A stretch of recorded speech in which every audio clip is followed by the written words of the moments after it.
So, Doctor Who. Chris Chibnall, Jodie Whittaker. Where do we go from here?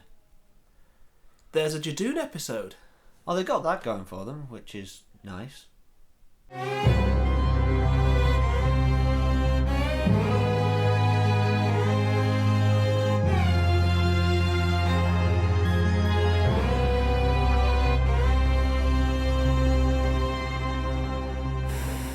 Ladies and gentlemen, boys and girls, good afternoon, good evening and good night and good morning because of John's OCD. Welcome back to Beard and the Boyo podcast.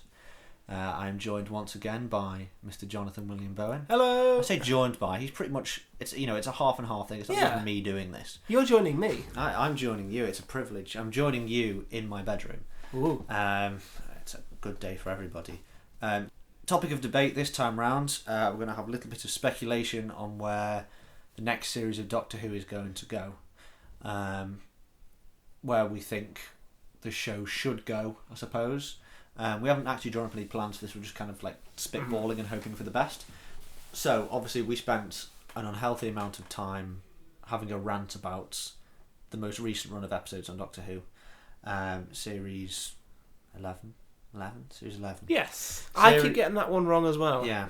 Because 11th Doctor and it's very blows confusing together. So Series 11 was not very well received.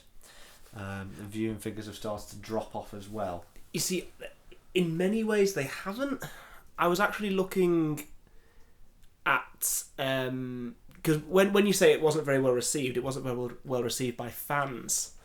That's Critically, it didn't do too badly, and viewing figures are actually up considerably higher than they were for Capaldi. Now, you say critically it wasn't well, it was well received. A lot of people are questioning how genuine the positive reaction is. Yeah. Because is it just like a bit of a blinkered response?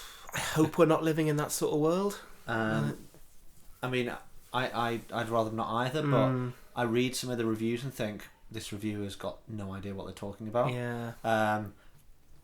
But we carry on with your point by all means. I mean, the viewing figures, I was just quickly skimming through the viewing figures for New Who before we started this podcast, and they are perhaps not quite as high as they were in the Tennant era, but they're definitely closer to it than they were during the Capaldi. The sort of first series of Capaldi figures? Yeah. So, in many ways, the last series was well received. And I don't know, I'm not saying that's a good thing. No. But I think that's a fact that we've sort of got to accept. Mm-hmm. And even if, like you say, the reviews are a bit ingenuine, that's what the BBC is going to go on. Yeah. They're getting good reviews, they're getting good viewing. That's my fear, is that we're just in for more of the same with Series 12. That we're just kind of going to get a really disappointing series again. Another very worrying thing, if you look at that episode list in front of you, there's no mention of any sort of special at the start. No Christmas or New Year. When does the series plan to air? In 2020, so theoretically, do you reckon they'd announce a Christmas special, or are we just going to do without one this year? I feel like I have heard a rumour that there might be a Christmas special. Right. But what's really worrying me is that we're not even seeing, because what we're expecting is another New Year's special like we had for sure this year. But the fact that we're not even seem to be getting any official announcement about that is making me worry that there isn't going to be one at all. Or that they're going to do one fairly last minute. Yeah. Because this Series 12 is already heavily in production now. So that would suggest that they haven't filmed the special yet. Which kind of proves that they don't really have a plan. Yeah. Because if they film that Christmas special or New Year's special last minute, it's obviously not going to tie in continuity wise to what is going to happen in Series 12. Or maybe it could more, because they'll have a definitive picture of what Series 12 is going to be, because it's already been filmed. Yeah, of course. And so in many ways maybe it'll be more in line with what Series 12 is going to do. Hopefully, like you said at the end of the last one, that the universe will continue to surprise us. Yeah. But I have to be honest, based on my new estimations and expectations of Doctor Who, I'm not putting my hopes high at all for it. Yeah. The one thing that concerned me, and it was just after we'd reviewed Resolution, is that there was already a production photo of them on like the first day of filming, which kind of means that they were already writing this script whilst Series 11 was being aired, which makes me think that there's not enough time to rewrite scripts and learn from their mistakes, which means I think we're just in for more of the same with Series 12. Really poor character development, unengaging stories, hardly any canon, Jodie Whittaker chewing the scenery and not giving us what we actually want from a Doctor. But like we said, we've got Judoons. Yeah.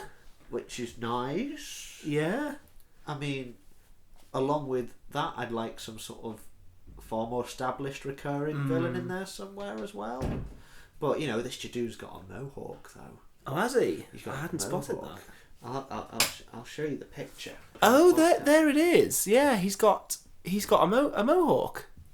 That's interesting. It is an interesting picture. Look at that. But I want that picture, but with like a Dalek or a Cyberman, or just something that says, "Hi, we're acknowledging Doctor Who lore here." But I suppose there's reasons to be positive about this. Yeah. Because it means that they are acknowledging some sort of canon. And to be honest, like I have never had a problem with the on paper approach Chibnall took to Series 11. I have never had a problem, aside from the possibility of losing the rights to the Daleks. It was more the execution. Exactly. I have no issue because, you know, there's a risk with Doctor Who that it becomes too reliant on its established enemies. Like if we just get the Daleks, the Cybermen, the Weeping Angels back every year, which, to be fair, we don't. I mean, no, we always get the Daleks, possibly because of some behind-the-scenes stuff. Yes. We haven't seen the Weeping Angels for donkeys. I haven't seen the Weeping Angels for ages. The Cybermen showed up in every single series Stephen Moffat show ran. Yes. Which was very interesting. But I like the running theme of the Cybermen with the Master as well. Yeah, that did happen twice. Yeah. I had no issue with that, with Chibnall just saying, look, you know, because the thing is, Doctor Who, it should be moving forward, and it shouldn't just be relying on what's gone before it, and we should be getting new things. I mean, like, look at the Silence, for example. They were a new idea. They were a really successful idea. Yeah. The Weeping Angels, again, another idea, and it just shows that when Doctor Who is willing to... I mean, look at the Judoon, for example. I mean, they've only really appeared once before. They've had some cameos since. Yeah. But, you know, it's been over 10 years since we last had a Judoon episode. Yeah. So on paper, I've no issue at all with what Chibnall did. No. It's just, like you say, it's the execution. It's the fact... I've not even really got a problem with there not being a story arc to Series 11. No, because if you gave us 10 individual, imaginative, clever, well thought out episodes, I don't think anybody would have an issue with it at all. So long as it was building somewhere and it wasn't just going to be episode after episode look of like nothing connected. Midnight, for example. Exactly. That was set in one location for almost the entire episode, and that's one of the most memorable episodes of Doctor Who. No mega villains, no continuity, no nothing, just the Doctor in a room full of people, and that's one of the best episodes we've ever had. So, you know, again, that's just down to how well it was executed. Yeah. Which kind of just proves the point in a way. And I am really holding out. I'm hoping that Series 12 is just, even if we get another approach where it's very unconnected, very episodic. I mean, honestly, in an age where serialised TV is becoming so much more the norm, yes, which I'm not against, because a lot of TV shows, they work much better serialised. Yes, but I very much respect Doctor Who for almost going the other way and becoming more episodic in the face of a lot more serialisation being expected on TV. Well, one thing I've always respected about Doctor Who is there was always like a series arc rather than an ongoing story over multiple series. So, for example, if you look at Game of Thrones, like it's almost the start of one series picks up where the previous ends. There's no like jump in time. There's no, there's no new fresh visual approach. It's just like more of the same. That's not a criticism. No, that's fine for that show. That works perfectly in that sense. I have to give Doctor Who its due there, that it never quite does that same approach, does it? Yeah, and it's even to an extent where with Doctor Who, sometimes when you go back to a new series and things are the same, it's sometimes quite nice. Like, I remember Stephen Moffat saying that he deeply regretted not having anything new in the Series 9 premiere, the Witcher's Familiar, Magician's Apprentice, okay. which I fully disagree with. I think because the dynamic between 12 and Clara had been so well developed. Missy was such a great addition. The Daleks were there and they were great, and I was just happy to hang out with that same group of characters again. What a wonderful episode that was, anyway. And it's good when Doctor Who does new things, and it should be doing new things. But I've no problem equally with it doing the same. In fact, I've no problem really with what Doctor Who does, so long as it's done well. Well, yes. Yeah, I think Series 11 had a lot of problems. Yeah, but a lot of those weren't down to what creative decisions it made. It was essentially people just weren't good at their jobs. Yeah. Without sounding like that guy. Yeah. It just came down to your writing wasn't good. Yeah. Which leads me to hope that there is potential for the new series. Now we've done the groundwork. Because like any new... If we take Series 11 as Series 1 of a new era of Doctor Who, in the same way as Series 5 was kind of like a fresh start, this is like Series 2. Theoretically, it should be doing what every show does, which is trying to... Spreading its wings a bit. Spreading its wings, building on what it's created. It's done the foundation. We know the characters. Now it builds on them. It does new things. Yes. I think we're in a good position now to start having more story arcs. Yeah. I'm not asking for a 10-part episode. Like, nobody wants that. No. But, we can start having ongoing story arcs. We can start delving into the Doctor's character a bit more. Yes. We can start getting these characters that we've spent some time with, we've got to know. I'm saying that air quote because I'm not sure how good the character development was really, but theoretically we've spent some time with these characters, we've got to know them. Yeah. And now we can start, putting them in serious peril, raising the stakes, having game-changing stuff. I mean, we've got 3 companions. Surely not all of them are going to hang around forever. Maybe we're even at a point where the TARDIS crew might be shaking itself up a bit by the end of the series. Yeah, I hope so. I think the best thing Doctor Who can do is not kind of ignore that Series 11 happened, but just sort of accept, okay, here's where we're at now. Yeah. Let's build on what we have now, rather than try to fix what happened beforehand. Yeah. So if we spend this series having like 3 or 4 amazing Yaz episodes, it'd be like, well, this has come at the detriment to where the series could go. Yeah. So, okay, your foundations aren't great, but let's not waste too much time trying to fix those. Let's not waste episodes trying to fiddle with the foundations. Let's just go with it. Yeah, and I really hope it does. And I have hope that it will, in many ways for the reason we've been criticising, because if the scripts were being written while Series 11 was still airing, and the shooting has started just after Resolution, theoretically... How much have they learned? They don't know that there was anything wrong with the foundations. Yes. So they'll start building on them. That's a very good point, actually. I didn't think about it that way. So maybe what we think is a problem is actually a positive thing, because it means we won't get this kind of course correction. We'll actually just get Chibnall's original vision, which hopefully was always going to go somewhere. And that's the question, was there a vision? Because based on the first series, you have to say, no, there isn't really a vision. I suppose it's just a case of we wait and see, I suppose. Yeah. The musings that were already there from the sort of the fallout that Doctor Who got midway through its first series airing was that Jodie Whittaker will only stay on as the Doctor provided Chris Chibnall stays as the writer. Mm-hmm. Which it's been like that with other Doctors before. But I suppose the question is, if this series doesn't do well, and Chris Chibnall is told, well, we're not giving you the keys to the TARDIS anymore. What's the fallout to that? Do we get one more episode that basically just signals the end of Jodie Whittaker's Doctor? What happens going forward? What are your thoughts on that sort of notion? I mean, I don't know, because I don't know because I don't think from the BBC's perspective there is any problem. I mean, the viewing figures are up. Everyone's praising it as some amazing triumph for feminism. The reviews, like you say, how genuine they are, I don't know, but they're positive. Yeah. And that's what the BBC will be looking at. Yeah. So in many ways, I wouldn't be surprised if the BBC hands Chibnall a blank cheque, to be honest.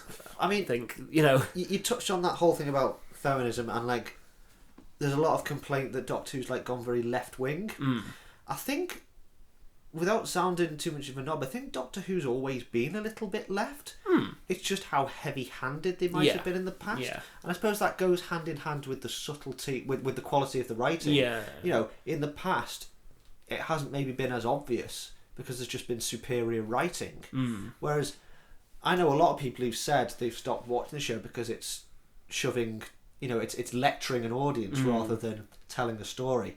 I think in stories in the past they have, you know, thrown in a few like more left field, way of thinking. There's just an element of subtlety about it. It's just doesn't feel like it's just being shoved down your throat. Whereas, you know, it goes hand in hand with the quality of the writing. So, you know, I've got no issues with the show having some sort of alignment. It's just how well you put it, you know, how hard you shove it across is the issue here, which goes hand in hand with the writing. So I think even the show having a political stance, which at the end of the day I don't think it should, but you know, it's the BBC's baby, for goodness sake. Of course they're going to push their own agenda on it. I don't mind that as much if it was just written better. Yeah. And, you know, Doctor Who has always had some kind of political stance. Absolutely. I mean, when you look at episodes like Oxygen, that was very clearly an attack on capitalism. Yes. And I'm sure there's a few others that come to mind that I can't think of right now. But, you know, or Kill the Moon, which many people have read as an allegory about abortion.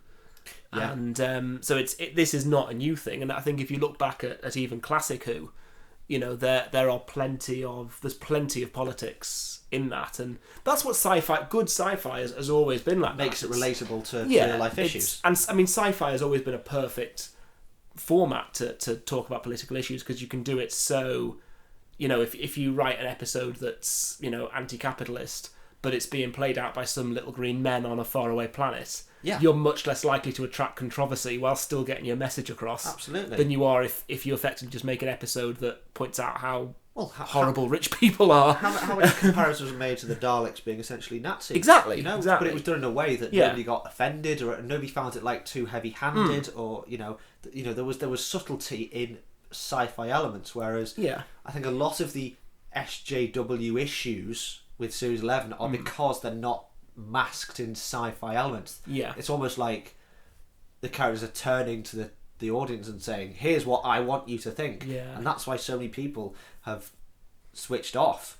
I know at one point that Doctor Who was like hemorrhaging views. Like there was a point where there was like a 2 million viewer blip of all these viewers going to stay in the middle of the series. Like you can see the drop-off point, which obviously does happen a lot in a series anyway, but there is still a noticeable drop towards the finale there. Yeah, so I can't quite read that from here. So we started out with 10, then we sort of go 8, 8, 8. It just sort of drops throughout, doesn't it? Yeah. Really. So, but then it goes back up again for Resolution. Now, for Resolution, obviously it will spike on New Year's Day. One of the big things to watch. What we'll do is we'll have a look at the viewing figures for that. I'm sure there is a way to... Because what you can do is you can break it down to how many people watch the show on catch-up and all that sort of thing. But I think at the time of its transmission, it wasn't watched by a lot of people. Okay. It's people who caught it on catch-up and stuff. But then what does that... Because, I mean, I didn't watch it live. It's been years since I watched an episode of Doctor Who live. Yeah. I've always used catch-up and things, because just these days...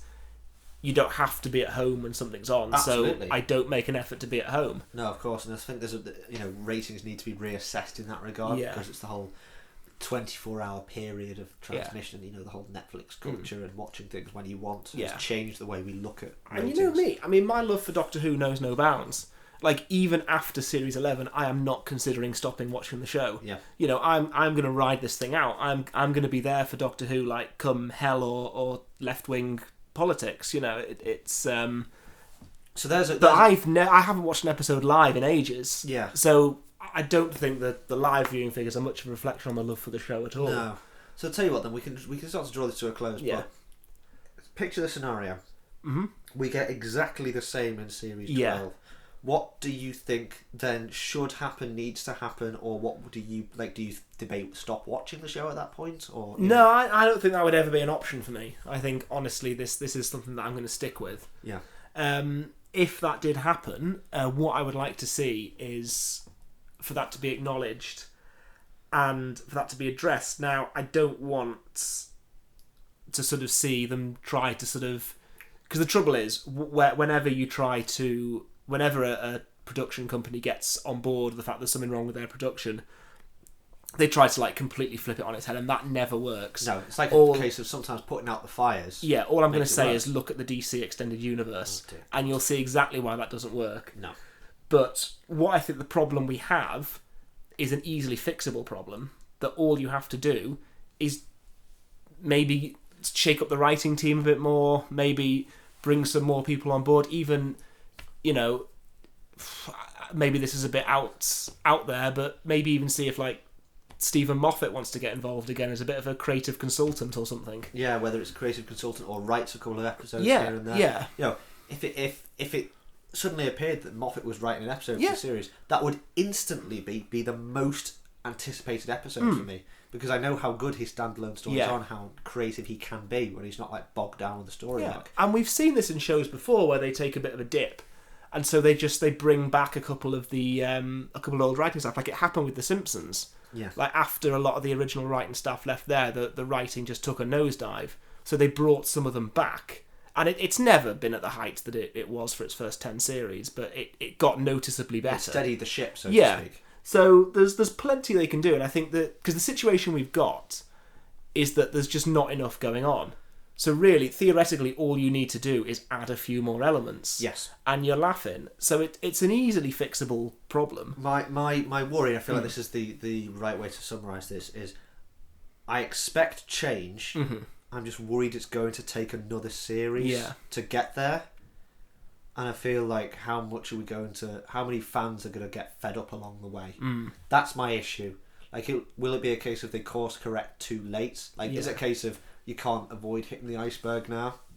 But even if fans drop off, if it starts to improve, I think they'll come back. Yeah. Like, you know, if word of mouth gets round that that there has been acknowledgement and it has improved, they'll come back. I don't think there is nothing in this situation. Doctor Who's too big. Yeah, there is nothing in. I mean, worst case scenario, it loses viewings and they put it on hiatus again for 10 years or so, which would be awful. It'd be awful, but then because it will come back. You know, Doctor Who is one of those things that is not going to stop now. You know, like they said, if what they did in the 80s, where they just sort of let it die in plain sight, that didn't stop it. No. If a fairly underwhelming attempt at reviving it in the 90s in the form of the television movie didn't stop it, didn't kill the kind of appetite for it, nothing's going to stop it now. No. If it takes another hiatus to get it back where it needs to be, it's a shame. But so be it. Yeah.